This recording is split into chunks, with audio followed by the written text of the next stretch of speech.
7 class का जो geography है उसका टॉपिक संख्या 3 हम लोग पढ़ेंगे। टॉपिक संख्या 3 का नाम है हमारी बदलती पृथ्वी। हमारी बदलती पृथ्वी। हमारी पृथ्वी बदल रही है। बदलती पृथ्वी कहने का मतलब है कि हमारे पृथ्वी का जो स्वरूप था, हमारे पृथ्वी की जो बनावट थी, उस बनावट में मानव की गतिविधियों के कारण या प्राकृतिक परिवर्तन के कारण आए दिन कुछ न कुछ चेंजिंग आते जा रहा है। तो हमारे पृथ्वी की बनावट में जो बदलाव हो रहा है, जो परिवर्तन हो रहा है, उसी के बारे में आज के क्लास में हम लोग चर्चा करेंगे। हमने कहा हमारी जो पृथ्वी है, पृथ्वी के जिस हिस्सा में जल है उसे जल मंडल कहते हैं, और भूमि के जिस हिस्सा में स्थल है उसे स्थल मंडल कहते हैं। लेकिन हमारी पृथ्वी पर चाहे वह जल मंडल हो चाहे स्थल मंडल हो, ये जल भी एक प्लेट पर टिका हुआ है और स्थल भी एक प्लेट पर टिका हुआ है। तो हमारी पृथ्वी का जो जिस भाग पर जल है उसको जलीय प्लेट कहेंगे, आज इस भाग पर भूखंड है उसको हम स्थलीय प्लेट कहेंगे। मतलब हमारी पृथ्वी कई प्लेटों से मिलकर बना है। मन में प्रश्न होगा ये प्लेट है क्या? तो धरातल के या धरा के कठोर परत और जो धरती है उस धरती के कठोर परत जिस पर विशाल महासागर या विशाल महाद्वीप टिका हुआ है, उसी कठोर परत को हम प्लेट के नाम से जानते हैं। प्लेटों का नामकरण महासागर या महाद्वीप के आधार पर किया गया है। जैसे प्रशांत महासागर जिस प्लेट पर है उसको हम प्रशांत महासागरीय प्लेट कहते हैं। यूरोप महादेश जिस प्लेट पर है उसको यूरोपीय प्लेट कहते हैं। हाँ, कुछ प्लेट बड़े हैं, कुछ प्लेट छोटे हैं, कुछ ऐसे प्लेट हैं जिस पर दो महाद्वीप विराजमान है। जैसे एशिया और यूरोप महादेश एक ही प्लेट पर विराजमान है, जिसको हम यूरेशियाई प्लेट कहते हैं। तो धरा के धरती के कठोर भूखंड को परत को क्या कहते हैं? प्लेट कहते हैं। और प्लेट दो प्रकार के, कुछ प्लेट छोटा है और कुछ प्लेट बड़ा है। तो बड़ा प्लेट कितने हैं? 7 है। या छोटा प्लेट का है 6।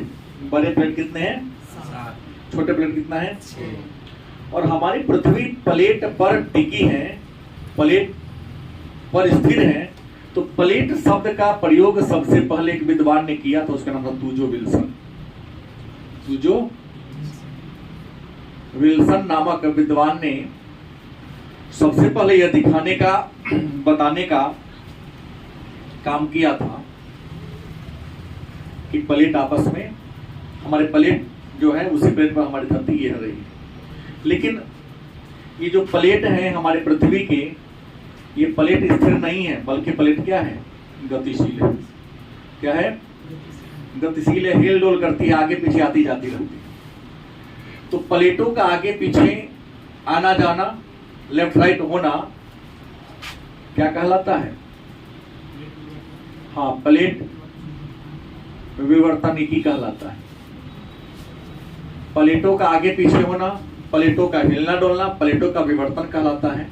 और प्लेटों के विवर्तन के बारे में चर्चा कई सारे विद्वानों ने दिया है, लेकिन जो सबसे प्रामाणिक विचार है किसका है? अल्फ्रेड वेगनर का। प्लेटों के विवर्तन के बारे में जो सबसे अच्छा विचार दिया था उनका नाम था अल्फ्रेड वेगनर ने 1912 ईस्वी में दिया था। और पूरी ग्राफ के माध्यम से, कंप्यूटर की सहायता से सबको इन्होंने क्या कर दिया था? बता दिया था। और ये जो पृथ्वी हमारी बदल रही है, प्लेट हमारा क्या है, गतिशील है, तो गति के आधार पर ये जो प्लेट है, प्लेट को 3 भागों में बांटा गया है। गति के आधार पर हमारी पृथ्वी जो है, उसकी जो प्लेट है उसको 3 भागों में बांटा गया है। एक रूपांतरण प्लेट, दूसरा सीमांत प्लेट,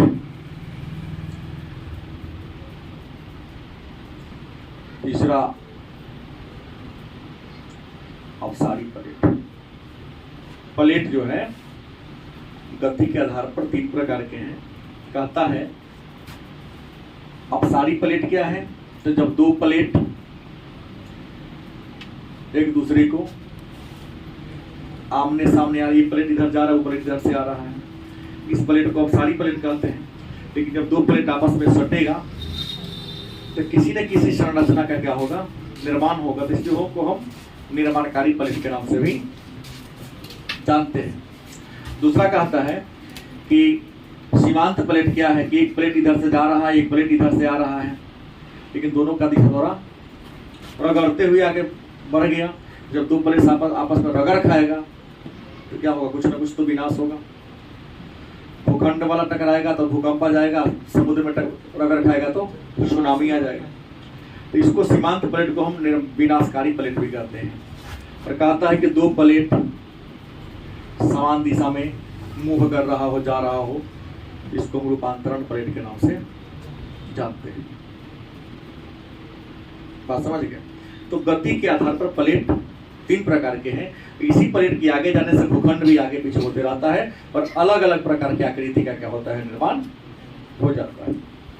अब सवाल है कि प्लेट चलता काहे है, हिलने डोलने के पीछे रीजन क्या है। तो वेगनर नामक विद्वान ने कहा था कि प्लेटों के आगे पीछे मूव करने के पीछे रीजन एक है ज्वारीय बल।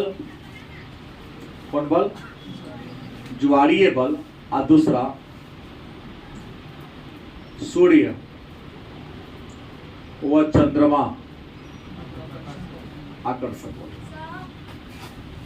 पृथ्वी की जो प्लेट है, इसको आगे पीछे होने का 10 मिनट बैठ जाइए। पृथ्वी की जो प्लेट है, इसको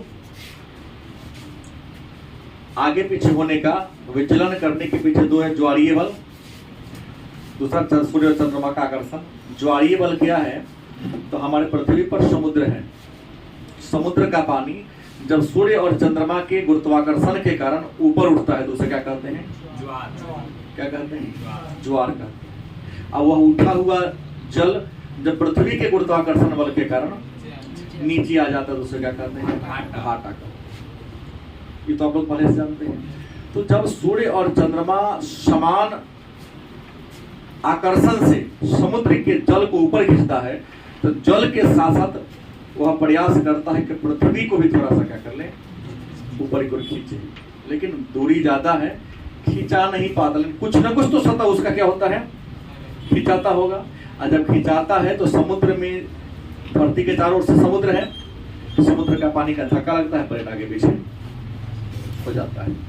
तो ज्वारीय बल और सूर्य और चंद्रमा का जो गुरुत्वाकर्षण है, इसके कारण हमारी पृथ्वी आगे पीछे होते रहता है। लेकिन इसके अलावा एक और बल है, क्योंकि हमारे धरती के नीचे कुछ रेडियोधर्मी पदार्थ है ना, कुछ रेडियोधर्मी तत्व है। रेडियोधर्मी तत्व में आप जानते हैं कि उससे कुछ अदृश्य किरणें निकलती है, जिसको अल्फा बीटा गामा कहते हैं। और वो जो कण होता है जब धरती से निकलता है तो गर्म होता है, गर्म होता है, रे निकलता है, गैस बाहर आना चाहता है, और धरती के ऊपर कठोर चट्टान है, चट्टान को मतलब धक्का देता है, चट्टान को तोड़ के बाहर तो नहीं निकल पाता, धक्का के कारण हमारी पृथ्वी आगे पीछे हो रही है।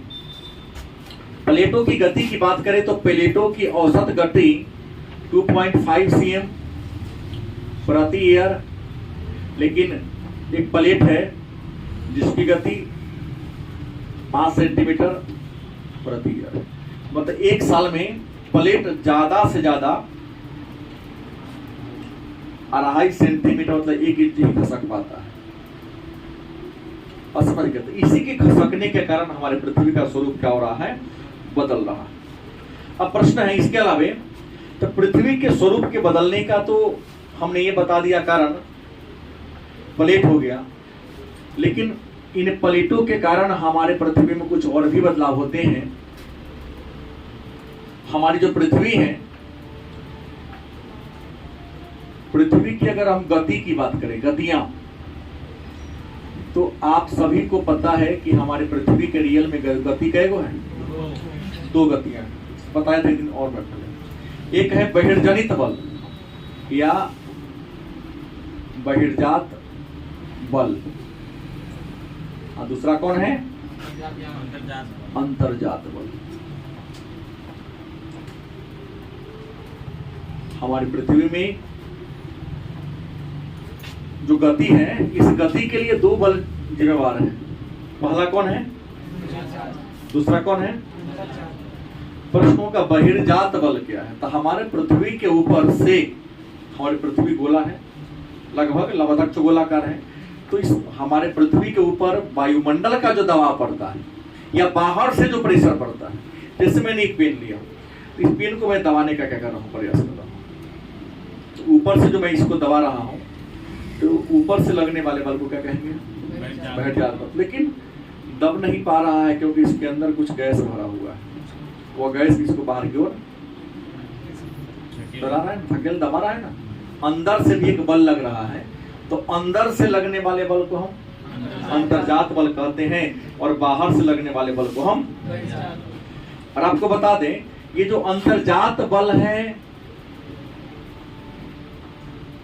इसके 2 रूप हैं। अंतर्जात बल, धरती के अंदर से जो बल पैदा होता है उसको अंतर्जात बल कहते हैं। अंतर्जात बल के कितने प्रकार हैं?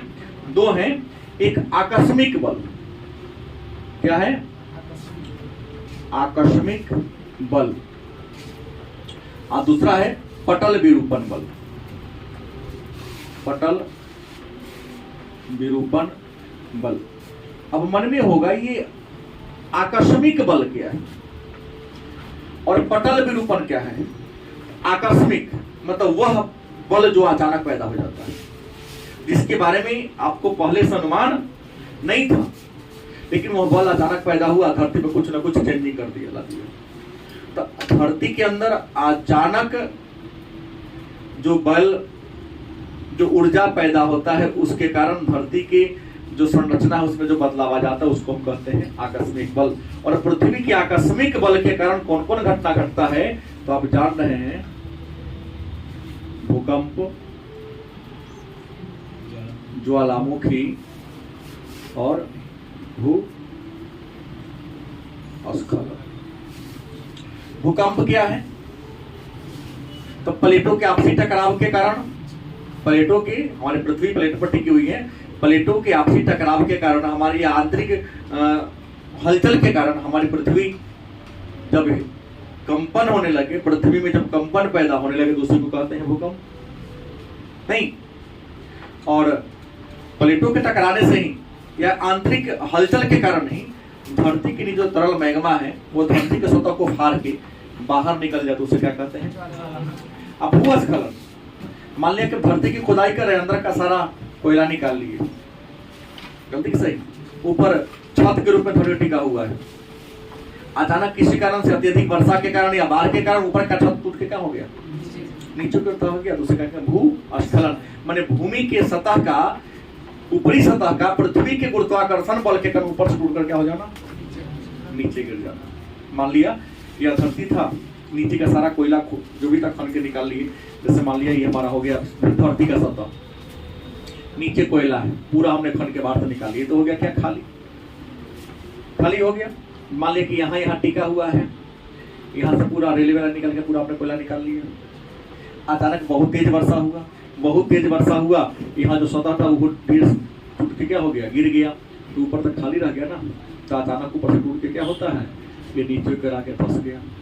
जैसे नदी के दोनों किनारे देखिएगा, जिसको हम लोग कहते हैं अर्की गिर रहा है, नदी की जलधारा किनारे किनारे बहती है, फंसना जिसको कहते हैं। आप लोग फोड़ते भी हैं, मिट्टी का जो कटाव होता है, पानी बह रहे, नीचे वाला मिट्टी को काट ले, ऊपर वाला ऐसे बन जाता है, ज्यादा अंदर गहरा गया, ऊपर से नीचे गिरा दिया। तो भूमि का अपने मूल स्थान से टूटकर नीचे गिरना भूस्खलन। यही अगर बर्फ टूट के गिरेगा तो हिमस्खलन। तो नाम से होता है स्खलन का मतलब ही होता है आकस्मिक बल के कारण भूकंप आता है, ज्वालामुखी विस्फोट होता है और भूस्खलन होता है। और ये पटल विरूपण बल के कारण, पटल विरूपण बल में पर्वत का निर्माण होता है। क्या होता है? हमारे पृथ्वी पर पर्वत के निर्माण करने वाले बल को हम कौन बल कहते हैं? पटल विरूपण बल के नाम से जानते हैं। अब बहिर्जनित बल, हमारे पृथ्वी के बाहर भी कुछ बल है जो पृथ्वी पर विभिन्न प्रकार की आकृति का निर्माण करने में हमारी मदद करता है या चेंज कर दे रहा है। और वह बल है, बहिर्जात बल में दुइये को चीज है, दो ही ऐसा बल है जो पृथ्वी के आकार को बदल रहा है, वह है अपर्दन और निक्षेपण।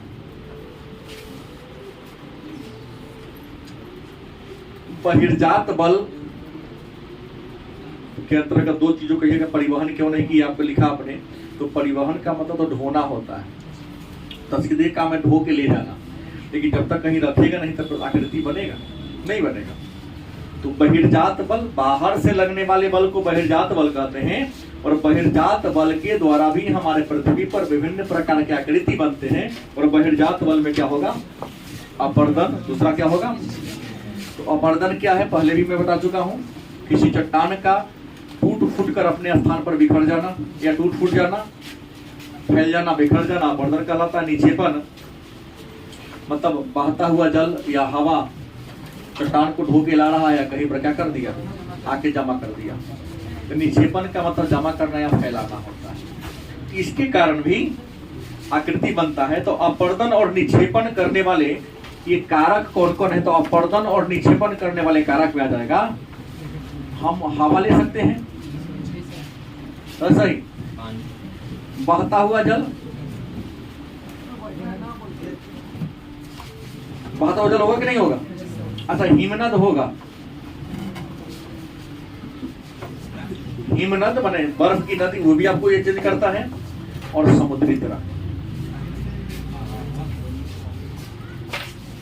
समुद्री। तो बहिर्जात बल वह बल है जो भूमि के ऊपर से लगता है और ऊपर से लगकर भूमि की आकृति को क्या करता है? बदल देता है। और भूमि की आकृति को ऊपर से बदलने वाला जो कारक है उसमें हवा, बहता हुआ जल, हिमनद और समुद्री तरंग। अब इसमें एक बातें आती है कि हमने यहाँ कह दिया भूकंप कह दिया, ज्वालामुखी कह दिया, नहीं, दो लाइन, हालांकि आप लोग इसके बारे में जानते ही हैं। भूकंप के बारे में आप लोग पहले से क्या करते हैं? जानते हैं, फिर भी एक बार देख लेते हैं। भूकंप क्या है? तो भूकंप का मतलब होता है भूमि का कंपित होना, भूमि का हिलना डुलना भूकंप कहलाता है। भूमि का कंपन करना क्या कहलाता है? भूकंप कहलाता है। और ये हमारी जो पृथ्वी है, ये मान लिया कि हमारी पृथ्वी है और लगभग जान रहे हैं कि पृथ्वी हमारी कैसी है? गोल है। तो मान लिया कि कुछ ऐसी तरंग है, या पृथ्वी के चारों ओर क्या है? जल है। पृथ्वी के चारों ओर क्या है? जल है। और आप जानते हैं कि जल कैसा होता है? ठंडा होता है। और एक बात आप और भी पढ़े हुए हैं कि धरती के नीचे जैसे प्रति 32 मीटर की गहराई पर जाएंगे आप लोग, 32 मीटर की गहराई पर टेम्परेचर 1 डिग्री इंक्रीज कर जाता है, माने बढ़ जाता है। तो जैसे जैसे ऊपर से नीचे की ओर आएंगे, मतलब 1 किलोमीटर गहराई में जाइएगा तो टेम्परेचर 6.5 डिग्री सेल्सियस बढ़ जाता है। और धरती के ऊपर सेम अपोजिट होता है, 1 किलोमीटर ऊंचा जाएंगे टेम्परेचर 6.5 डिग्री घट जाएगा। तो मान लीजिए कि किस छिद्र या दरार के माध्यम से धरती के नीचे चला गया क्या? जल, पानी। नीचे गर्म है, पानी जाएगा, पानी क्या होगा? गर्म होगा। गर्म होगा तो क्या बनेगा? भाप बनेगा। और भाप तो हौला होता है, तो जो हल्का चीज होगा, गैस जो होगा, कभी भी नीचे नहीं जाएगा, जब आएगा तो उसका गुण है हल्का चीज ऊपर आना, भारी चीज नीचे जाता है। तो पानी ठंडा था, भारी था, तो चला गया नीचे। लेकिन पानी नीचे गया तो धरती हमारी क्या है? गर्म है। तो पानी गर्म हो गया, बन गया क्या? भाप। वो कहाँ आएगा? अब ऐसे ऐसे ऊपर आएगा, गलत सही, ऐसे ऐसे ऊपर क्यों आएगा? ऊपर क्यों आएगा? मान लिया कि यहाँ की सतह बहुत ज्यादा कठोर है, सतह क्या है? कठोर है। तो सतह कठोर है तो गैस चाहेगा हम बाहर निकले, लेकिन ये कठोर सतह इसको निकलने नहीं दिया, नहीं निकलने का तो हिलाएगा, क्या करेगा? हिलाएगा, तो धरती हिलने लगा, क्या कहलाया? भूकंप। जहां से भूकंप शुरू होता है उसको कहते हैं फोकस। हिंदी में भूकंप मूल या भूकंप केंद्र, धरती के नीचे का वह स्थान जहां से भूकंप शुरू होता है, उत्पन्न होता है, पैदा होता है, उसको भूकंप मूल, भूकंप केंद्र अंग्रेजी में फोकस। और इस तरंग जहां सबसे पहले पहुंचता है या जहां झटका सबसे पहले लगता है उसको एपिसेंटर कहते हैं। क्या कहते हैं? उसको हम एपिसेंटर के नाम से जानते हैं, गलत सही। तो भूकंप का झटका सबसे पहले यहाँ लगता है, तो भूकंप का प्रभाव भी, भूकंप की गतिशीलता भी यहाँ सबसे अधिक होगी। लेकिन जैसे जैसे हम इसे इधर आएंगे या इसे इधर आएंगे, भूकंप की तीव्रता क्या होती जाएगी? कमती जाती है। भूकंप की तीव्रता क्या होती है? कम होती जाती है। इस बात को आप लोग मानते हैं? अच्छा, तो ये जो यहाँ से जो गैस निकला, ये जो गैस निकला, इसको हम लोग गैस नहीं कहते हैं, क्या कहते हैं? तरंग कहते हैं। क्या कहते हैं? और तरंग कई प्रकार के होता है? 3 प्रकार के होता है। P S L. P for primary, सबसे पहले पी पहुंचता है, सबसे तेज गति पी का है, उसके पीछे पीछे ये सब नीचे कौन आता है? एल। सबसे पहले यहाँ कौन पहुंचता है? पी तरंग। 1 सेकंड में 5 से 6 किलोमीटर दूरी तय कर लेता है। लेकिन पी तरंग का है कि आगे पीछे चलता है। ये कैसे चलेगा? आगे जाएगा पीछे करेगा, आगे जाएगा पीछे करेगा। देखिए अगर भूकंप शुरू में तो ऐसे झुलाता है आपको, आगे पीछे करता है। और पी तरंग ऐसा जो ठोस तरफ गैस तीनों में चलता है। लेकिन पी तरंग से गति कम होती है। पी के पीछे कौन पहुंचता है? गति थोड़ा पी से इसका कम है, मतलब लगभग 4 से 5 किलोमीटर के आसपास। लेकिन ये थोड़ा ऊपर नीचे धरती को लेके चलता है, ऐसे ऐसे, थोड़ा ज्यादा नहीं। इससे भी पी के तुलना में खतरा इससे ज्यादा है। लेकिन एल जिसकी गति मात्र 2.5 से 3.5 किलोमीटर प्रति घंटा सेकेंड है, लेकिन ये ऐसे ऐसे चलते, ऊपर नीचे, धरती को उठाएगा ऊपर, बिल्डिंग को अच्छे गिराएगा नीचे। ये सबसे ज्यादा खतरनाक है। बात समझ गए? अब ये जो गैस केवल सीधा नहीं जाते हैं, कुछ गैस ऐसे ऐसे भी जाते हैं, ऐसे ऐसे भी गैस कुछ आते हैं, गलत कि सही? तो ये यहाँ तक भूकंप का झटका महसूस होगा, जहां तक गैस पहुंचेगा भूकंप का झटका वहीं तक पहुंचेगा।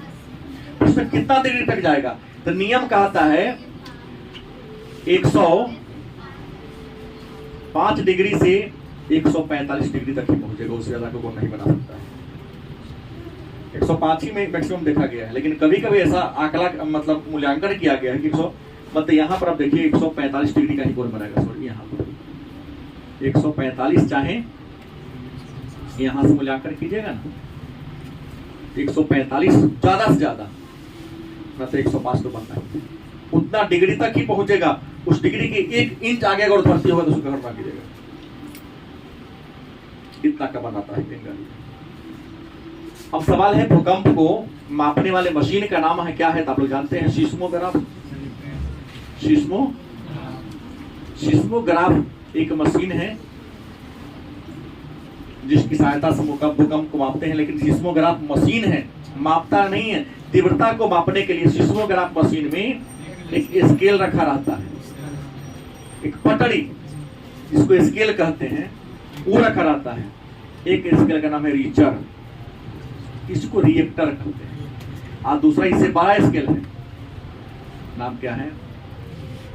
मार्केल। तो भूकंप की तीव्रता यदि 1 से 9 के बीच में हो तो उसको हम किस पर मापेंगे? रीचर स्केल पर। लेकिन अगर तीव्रता 9 से ज्यादा हो जाए तो किस पर मापाएगा? मार्केल। तो रीचर स्केल या रिएक्टर स्केल मात्र 9 तीव्रता तक वाले भूकंप को ही मापता है। उससे ज्यादा होगा तो मापन में सक्षम मशीनें काम नहीं करेगी। तो 9 से ज्यादा तीव्रता का भूकंप आएगा तो मार्केली। लेकिन क्या मन में आज तक आया है? तो आज तक 850 ऊपर कभी नहीं गया। 9 आएगा तो पृथ्वी को एक खंड में तोड़ देगा।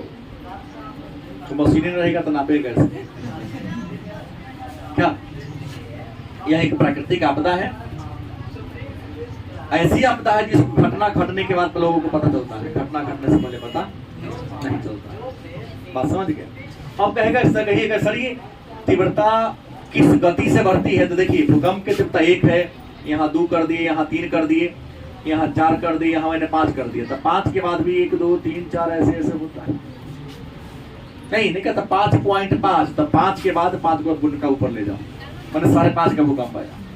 तो मान लिया भूकंप की तीव्रता ऑलरेडी 5.5 है, लेकिन किसी ने कहा कि नहीं मेरे यहाँ 5.6 का झटका आया, तो कितना पॉइंट बढ़ गया? लेकिन 0.1 बढ़ेगा, लेकिन भूकंप की तीव्रता कई गुना बढ़ जाती है? 10 गुना। तो भूकंप की तीव्रता जिस गति से बढ़ती है उस गति का नाम है लॉगरिथम विधि। क्या कहते हैं? लॉगरिथम विधि से भूकंप की तीव्रता क्या होती है? बढ़ती है। तो रहने दीजिए, इस टॉपिक में और भी है, थोड़ा ज्यादा है।